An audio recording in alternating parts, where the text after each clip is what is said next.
friends, welcome to my channel and welcome to a video that's a little bit out of the ordinary around here. We've had a lot going on in our lives in case you missed my last video, and we are in the process of moving. I'm currently standing in my new kitchen, which is obviously a big topic of this video today. And if you're curious about the rest of the house or you want to see a house tour, you can also check out the video I just posted over on my home channel. So in case you're new around here, I have two channels here on YouTube, and this one is a little more geared towards meal prepping and that type of thing. However, today we are taking a bit of a detour from that type of content, and we're gonna work on getting my kitchen set up so that I can meal prep and create delicious food for my family. So it's been a busy day around here. I have been reaching into the depths of my mind for all of the easy recipes in the last week or two with all of this going on in our life. So things that are really simple to throw together have been high on my priority, which is what we are about to do here. I'll chat with you a little bit about the progress that we're making on the house and just everything that's going on while we put this recipe together that we will eat later for dinner. This recipe has a few different steps, and other than that, it's fairly simple to put together. So let's start putting things into the crock pot and we'll catch up as we go. We are going to start out by putting a little bit of olive oil in the bottom of the crock pot over here, just so that none of the chicken sticks really bad to it. And I'm just taking a chicken breast and smearing that oil around, and then we're just gonna layer the rest of the chicken breast in the bottom of the crock pot. I've got two nice sized pieces of celery, and I'm going to cut them into small bite-sized pieces.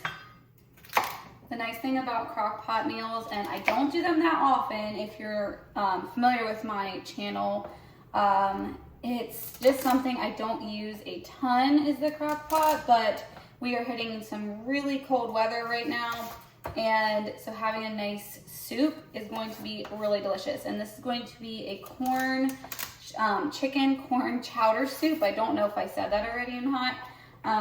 And it's just gonna be very simple to throw together and then have this evening. So as I was saying, it has been a really busy day so far. I have been working on getting things situated here in the kitchen, and my husband has been working on my studio for my small shop that I'm going to be starting soon.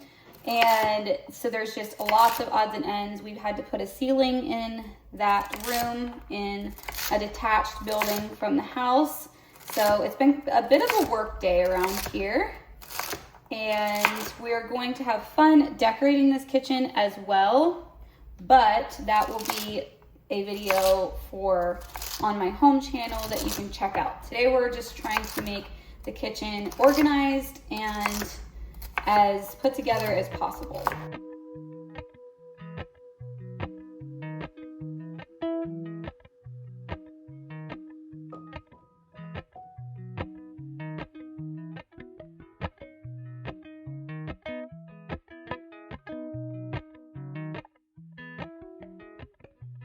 All right, now we're gonna add about 4 to 6 cups, depending on how thick you want the soup, of chicken bone broth. Now, I'm gonna put 4 in here right now, which will be 2 containers. And I'm gonna keep this one along the side to possibly add to it a little later on, which will we'll just wait and see. It all depends on how much liquid comes off of the chicken and the vegetables that are already in there. I like how simple it is to open these up. You just tear right along the top, and then they have kind of like a built-in spout. Makes it very simple to pour it where you want it. We're gonna add some smoked paprika and some ground thyme. And then I'm also going to add a little bit of mineral salt. Now we do have a few more ingredients to this, but they will be added later. So we're gonna let this sit while we get working on our projects. And I'm gonna cover it, let it sit for a handful of hours just like this. All right, if you saw the home tour, then you probably know where I'm standing. This is one of the 2 pantries in this kitchen. It's beautiful, it's old, it's original, and I love that about this. So as you can see, I've got a lot to organize here. We've got our dinner over there going. And I've already started by putting some of my cookbooks up there. The baskets on top up there are empty currently. I just felt like they sat there really nice. And as usual, the way that I personally like to start into an organizing project is to figure out what bins I have and where I can put them first, and then kind of figure out what I'm gonna put into them. I do try to keep my eye out for bins at thrift stores and TJ Maxx when they're marked down and things like that. So I have a collection that I have kept through the years, and I do tend to reuse them where I can. And so the first thing I'm gonna do is keep kind of filling this out with baskets and things and see how things fit in here nicely before we fill them. So like I said, I've had a lot of these bins for years, and I highly recommend investing in some good baskets and bins that are the width of an average cupboard, because you can use them in many different cupboards and cabinets. I have used a lot of these bins in multiple homes that I've lived in, and as long as they aren't deeper than your average cabinet, you should be able to be flexible with them and use them in different spaces and areas, because some of these I have not always used in a pantry. Sometimes they've been used in other closets and cabinets as well, and I find if you stay around the 10 to 12 inch in depth mark, it fits in a lot of different spaces.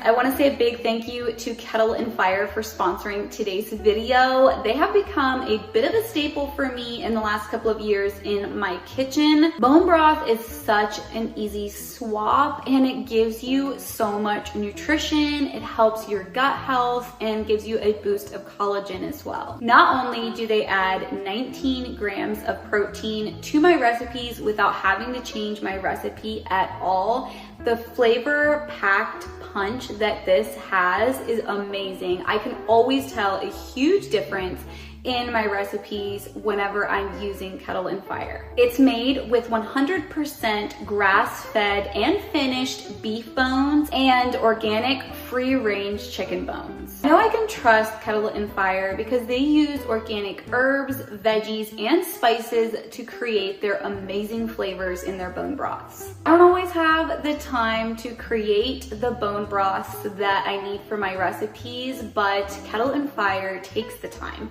They have 14 plus hours in their roasting process, which gives you the greatest pack of nutrition. They're high protein, low carb, low calorie, and nothing artificial. I'm excited to give you my code to get you 20% off your order. Use Adaline 20 to get 20% off your order when you click on the link in the description box below. This is an amazing staple for me that I know you will love having in your kitchen and in your recipes as well.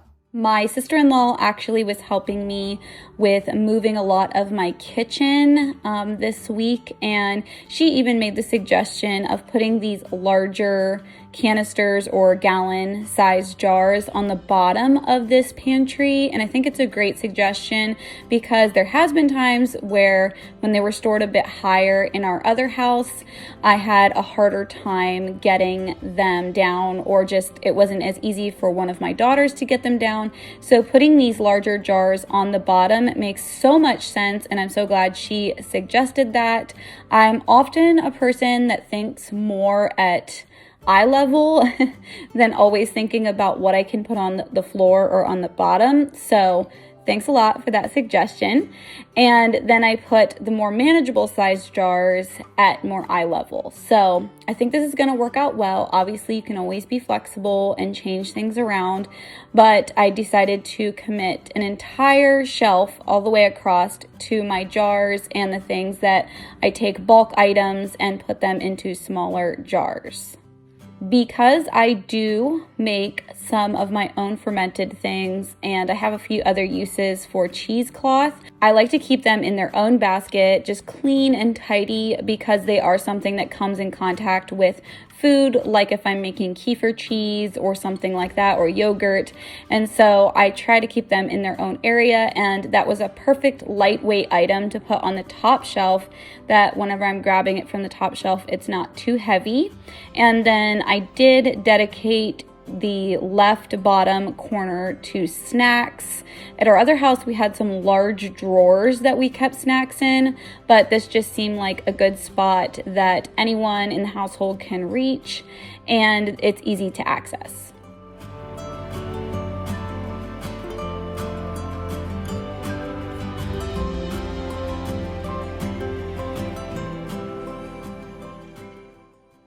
All right, so before we move on to the next section of the kitchen, I am pretty happy with everything I've put in here so far. Of course, I may end up rearranging. As you live in a space, you kind of learn the needs for that space. This spot here, I'm not sure what I'm gonna do with. Thought about getting 2 more turntables for here. I'm not totally sure. And we'll just kind of let that be a flex space. So up here on the top, you saw what I put in that large basket. And then this here has extra tea and coffee and things that I use to make my coffees. That I'm going to put in a little nook over here, which we're about to move over there to do. We got the cookbooks and the gardening books and those kind of books here. All of these bins right here, and I may end up labeling them, I'm not sure. But all of these bins have baking stuff and extra things to fill the jars that are down here. We've got oils and other condiments and odds and ends. We have pastas in these baskets, some protein powder and a few other odds and ends in those baskets.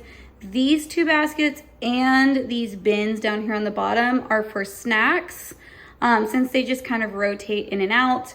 But one thing I've learned is I need a large area for like bags of tortilla chips and things that come in larger containers. So these guys here on the bottom will be super helpful for that. This is kind of a flex space, but those crates fit canned goods like perfectly for the most part. So good place for those types of things. And then down here is like my flowers and things like that. So I am pretty happy with this. And again, like I said, I'll probably end up moving things around, but let's move on to the next section. This section of the kitchen is right around the corner from the pantry that we just did. Obviously it houses the stove, and I did mention this in the house tour, but these countertops are concrete countertops, which go with sort of the farmhouse type theme of this house. And so I've really looked at this space, wanting to make good decisions on what I put over here. And I've come to decide that for now, I'm going to make this area sort of my coffee nook. My little teapot, electric teapot, is over here. I use a French press. So I can house mugs in this corner, and then also just the things I use to make my coffees. I did pick up a couple extra tools. One of them is this really nice turntable from Bright Room. And it's sort of a metal, and then it has a wooden base on there. And then I'm also thinking these are gonna be nice to help be able to store more mugs. So we're gonna try that out. And if it doesn't work, of course, I can always return them. And that's one thing I do, is I'll pick up something and keep the receipt, because if it doesn't fit in your space right, it's always nice to be able to return it. And then on this side of the stove, I'm going to house our seasonings. And I already had this double turntable, and I think it's gonna work great if I adjust the shelving on this side up a little bit higher to be able to put that in here.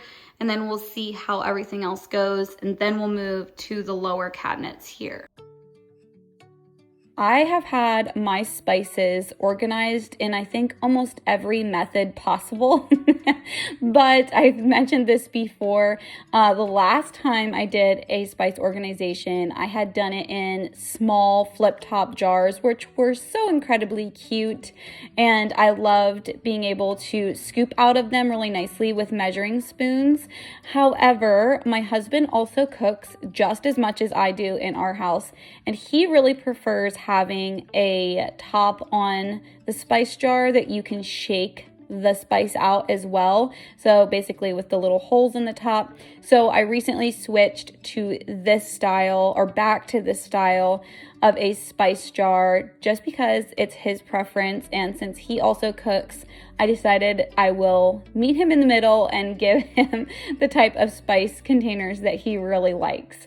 This little turntable fits in here perfectly with all of my little coffee accessories, and I don't know about you all, but this style of pegs, I'm not sure what the right word is, but basically the little clips that hold the shelf, they can be such a struggle to get the shelf out and to move them, but I did get through it. I used a butter knife to really help me wedge the little flap that helps to hold these up. This is probably sounding so weird if you don't know what I'm talking about with these little brackets. Brackets, there's the right word.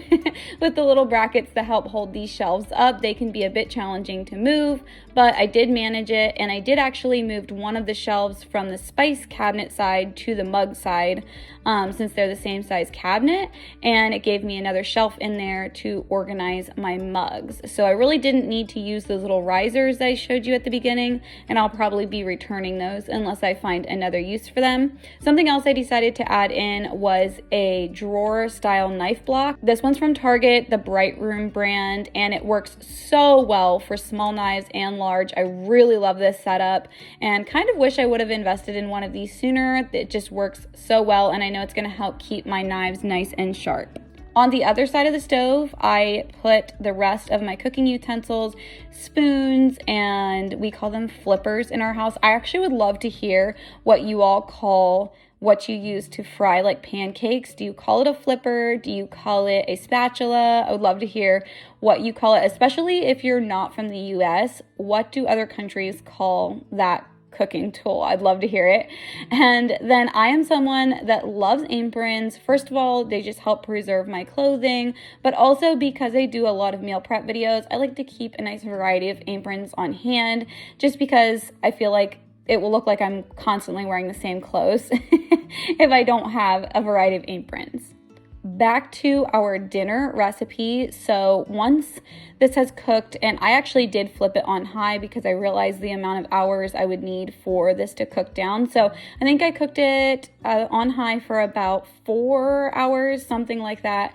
And so I'm just pulling out the chicken breasts, and I'm going to shred them up with a fork. You could also totally use a rotisserie chicken for this if you're in a pinch.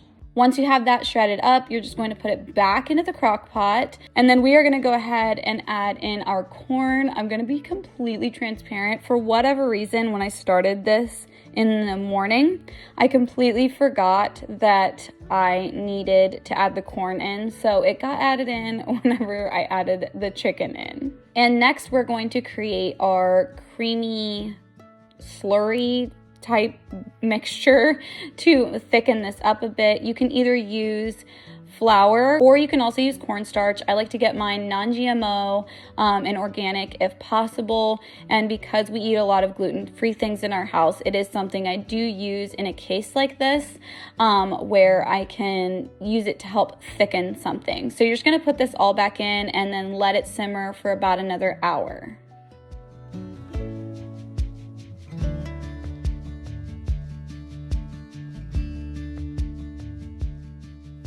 Since I'm waiting on our late dinner to finish up in the crock pot, I thought I would just walk you through what we got accomplished today.